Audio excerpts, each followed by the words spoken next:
네, 오늘 말씀 제목은 이 모든 일의 증인이라, 이 모든 일의 증인이라라고 잡은 것은요. 48절에 보면 예수님이 제자들에게 이 모든 일의 증인이라고 하시기 때문입니다. 여러분, 이 증인이라는 것은요. 순교자라는 의미가 있습니다. 우리가 정말 예수님 때문에 죽고 예수님을 위해 사는 자가 증인이 아니겠습니까? 뭐 더 구체적으로 말하자면요. 내 자아가 죽어진 자가 증인이라고 할 수 있습니다. 왜냐하면 예수님께서는 누구든지 나를 따라오려거든 자기를 부인하라고 하셨기 때문이거든요. 자기 부인이 결국 자아가 죽어지는 게 아니겠습니까? 그리고 우리에게 주어진 그 십자가를 지는 게 바로 증인이라고 할 수 있는데 증인으로 산다라는 것이 무엇인지를 같이 나눌 텐데요. 첫 번째로요. 증인은 손과 발이 가는 적용을 합니다. 36절인데요. 이 말을 할 때에 예수께서 친히 그들 가운데 서서 이르시되 너희에게 평강이 있을지어다 하시니 이 말을 할 때 어떤 말을 할 때입니까? 어제 말씀에 의하면 엠마오로 가던 두 제자가 다시 예수님을 만나고 예루살렘으로 돌아와서 다른 제자들과 함께 그 사실을 알리고 있을 때입니다. 근데요, 그때 그들 가운데 서서 예수님이 그 가운데 그들 가운데 서 계셨다라는 거죠. 여러분, 이것을 우리가 뭐라고 말합니까? 임재라고 하잖아요. 여러분, 언제 예수님께서 우리 가운데 임재하십니까? 바로 저와 여러분들이 말씀을 나눌 때라고 볼 수 있는 것이겠죠. 그래서 그것이 예배가 될 수도 있겠고요. 구역 모임이 될 수도 있겠고요. 그렇게 되어지지 않겠습니까? 또 여러분, 여기 그들 가운데 서서라는 것은요. 우리가 마태복음 18장 19절 20절을 보면 이런 내용이 있어요. 진실로 다시 너희에게 이르노니 너희 중에 두 사람이 땅에서 합심하여 무엇이든지 구하면 하늘에 계신 내 아버지께서 그들을 위하여 이루게 하시리라. 두세 사람이 내 이름으로 모인 곳에는 나도 그들 중에 있느니라 라고 말씀해 주고 있어요. 두세 사람이 예수님 이름으로 모인 곳에 함께 하시겠다라고 하셨는데 이들이 함께 모여서 무엇을 하였습니까? 마태복음 18장 19절은요. 기도할 때라고 말씀해 주고 있어요. 정말 두세 사람이 모여서 같이 기도하잖아요.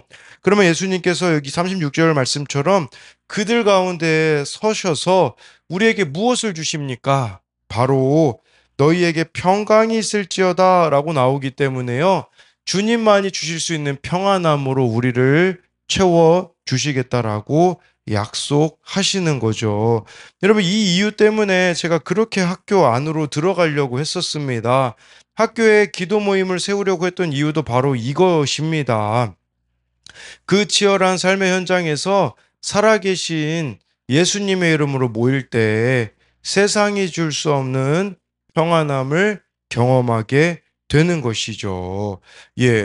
그랬을 때 이제 37절을 보면요. 그들이 놀라고 무서워하여 그 보는 것을 영으로 생각하는지라. 제자들은요, 예수님을 영으로 생각했대요. 쉽게 말씀드리면 유령 보듯이 보았다라고 이렇게 말씀하고 있는 것이겠죠. 여러분, 이것을 아셔야 돼요. 뭘 아셔야 되냐? 여러분들 생각에는 이 제자들이요, 예수님 막 목격한 거를 뭐 그때그때마다 막 다 적었을까요? 아닙니다. 원래 초대교회는요, 임박한 종말론을 믿었어요. 이게 무슨 말이냐? 예수님이 빨리 재림하실 거라고 생각을 했거든요. 그렇기 때문에 이들은 기록할 필요를 못 느끼다가, 근데 예수님의 그 재림이 더뎌지니까 한 사람 한 사람 예수님 부활을 목격한 사람이 죽기 시작했죠. 이 땅에서는요. 나이가 들어서도 될 수 있겠고요. 그제서야 그 필요성에 의하여서 이제 성경을 기록하게 된 것인데, 제가 이 이야기를 왜 드리냐? 이 성경 누가복음이 기록될 당시에는요. 영지주의자들이 판을 쳤기 때문입니다. 그 부분에 대해서는 제가 39절 40절에서 설명을 드릴 텐데요. 내 손과 발을 보고 나인 줄을 알라. 또 나를 만져보라. 영은 살과 뼈가 없으되 너희 보는 바와 같이 나는 있느니라. 이 말씀을 하시고 손과 발을 보이시나. 예수님은 예수님을 유령이라고 생각하는 제자들에게 손과 발을 보이셨습니다. 이것은 예수님이 온전한 육체로 부활하셨음을 증거 자료로 보여주신 것이죠. 여러분, 예수님의 손과 발에 무엇이 있었겠습니까? 십자가형으로 인하여 못 박힌 손, 못 박힌 발이었을 것입니다. 예수님의 흔적은 손과 발에 있었습니다. 예, 제가 아까 그 영지주의자를 이야기했잖아요. 이 말씀이 기록될 당시에 영지주의자들의 특징은 뭐냐면 영 따로 육 따로 이렇게 믿었다라는 거. 이게 이단이었거든요. 이럴 경우에는요, 여러분 두 가지 극단적인 삶의 모습이 나타나요. 하나는 금욕주의입니다. 이 육체가 귀하지 않기 때문에 절제하고, 예, 뭐 일상생활도 뭐 먹고 마시고 잠자고 배설하는 등의 활동을 절제해야 된다라고 생각을 하는 것이죠. 자칫 잘못하면요, 여러분 그런 거예요. 이 육체를 일부러 괴롭게 하는 거죠. 내가 육체를 괴롭게 하면 영적으로 더 통찰력이 생긴다. 그래서요, 금식 자체가 나쁜 건 아니지만 금식을 밥 먹듯이 하는 사람들이 있어요. 내가 이렇게 육체를 해야, 그래야 영적인 것을 더 잘 깨닫지 않겠어? 이렇게 금욕주의로 가는 경우가 있어요. 또 잘못된 경우는요, 반대로 쾌락주의로 가는 경우가 있습니다. 어차피 육체는 썩어 없어질 것이고 우리가 영으로만 천국 가기 때문에 괜찮아 이런 식이죠. 이런 사람은요 좀 구원파적인 삶을 삽니다. 그 구원파라는 이단이 있잖아요. 이 사람들의 특징은 뭐겠습니까? 어차피 우리 영이 천국 가니까 뭐 육체는 뭐 그렇게 중요하지 않다. 이렇게 되어지는 것이겠죠. 영만 천국에 갈 거기 때문에 육체는 마음대로 써도 상관없다라는 태도입니다. 이렇게 말씀드리면 여러분들의 생각은 뭐냐? 나와는 상관이 없겠네 라고 볼 수 있잖아요. 근데 이 영지주의 같은 여러분들이 신앙을 가졌다라는 게 무슨 말이냐면 삶 따로 신앙 따로 그게 영지주의입니다.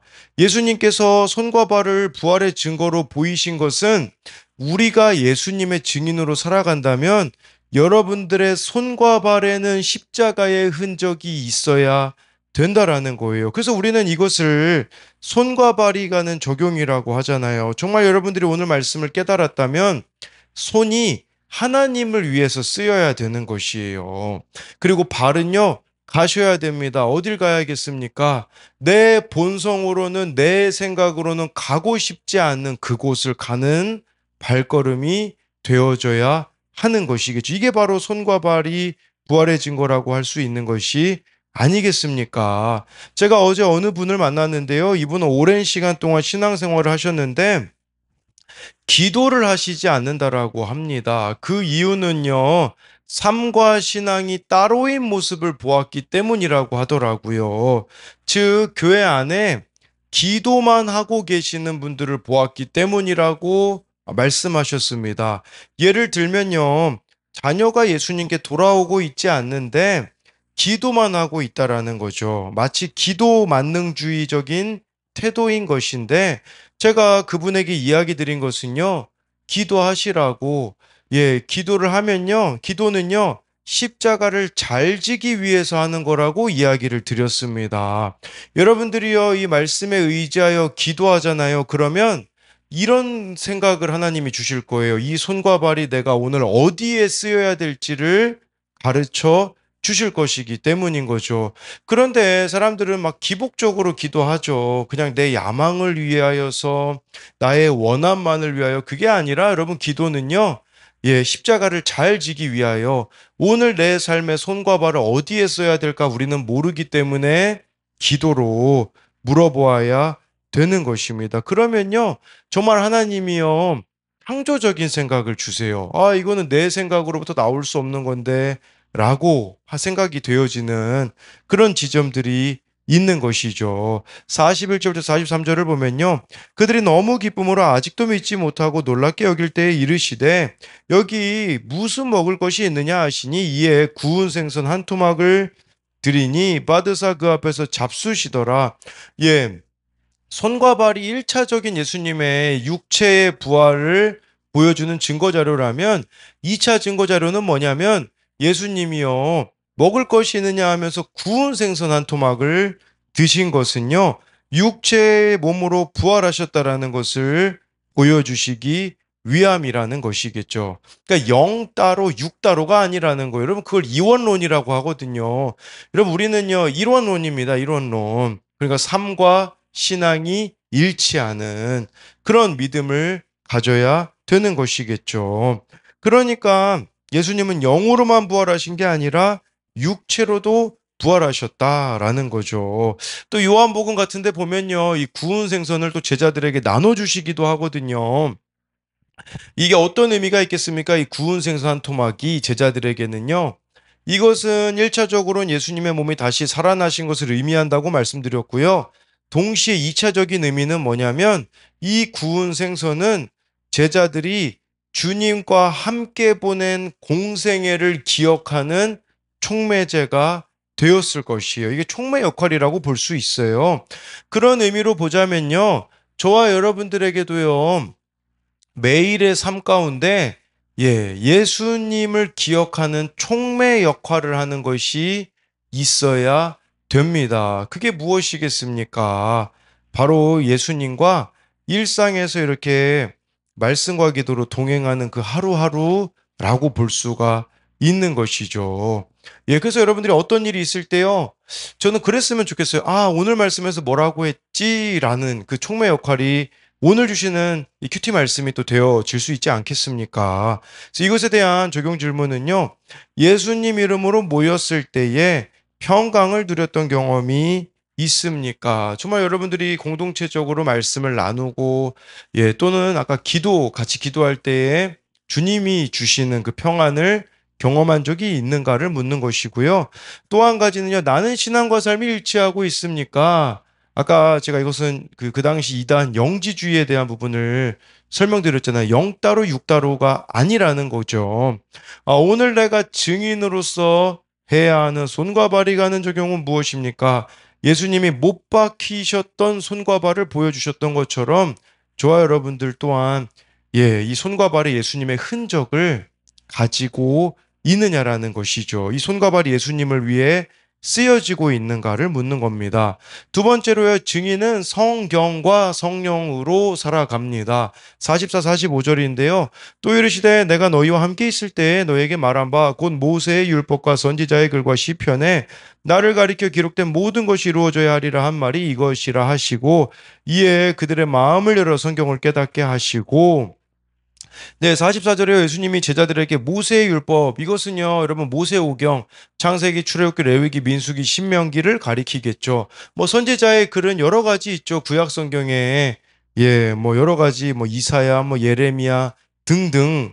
또 시편도 있는데, 결국 이 모든 것이 다 방향성이 예수님이라는 겁니다. 오실 예수님을 위하여서 기록된 게 바로 이 구약 성경 말씀이라는 것이겠죠. 그러니까 이것이 다 예수님을 통해 성취되었다라는 것을 말씀해주고 있는데 어떻게 성취되었습니까? 예수님이 십자가에서 죽으신 것이죠. 여러분 성경도요 이렇게 읽으셔야 돼요. 성경은요 이 말씀을 통해서 어떤 사람은요, 막 성경 많이 읽는 것이 교만이 되어가지고 막 자기 의로움이 되는 경우가 있거든요.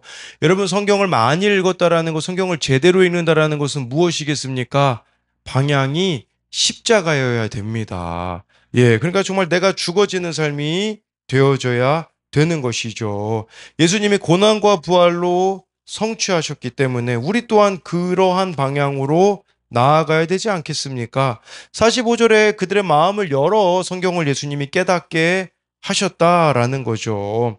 여러분이 성경을 알고 깨닫게 되어지는 것은 하나님의 역사가 아니면 깨달을 수가 없다라는 거예요.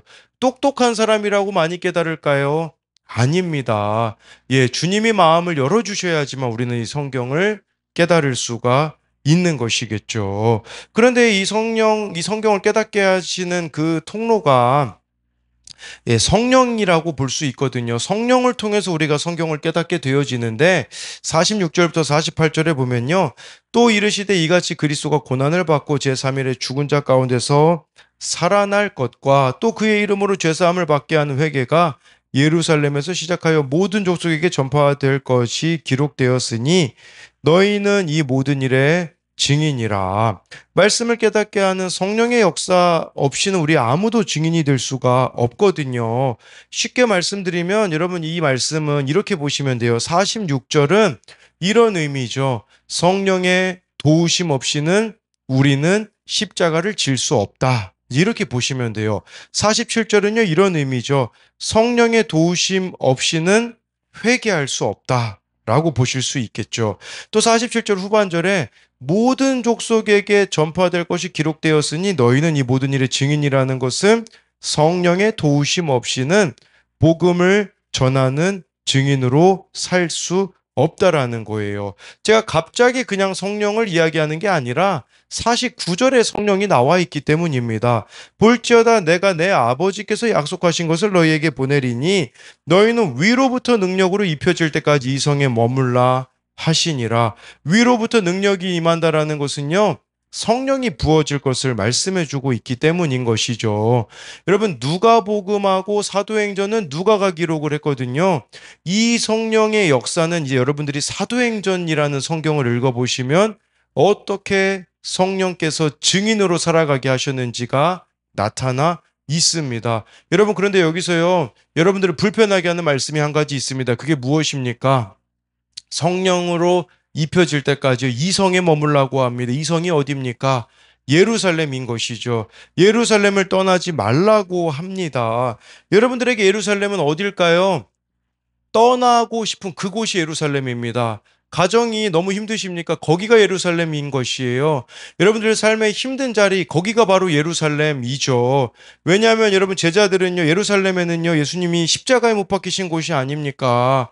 그러니까 그곳에서 있는다라는 것은 예수님을 지금 반대하는 사람들이 예루살렘에 얼마나 많이 있습니까?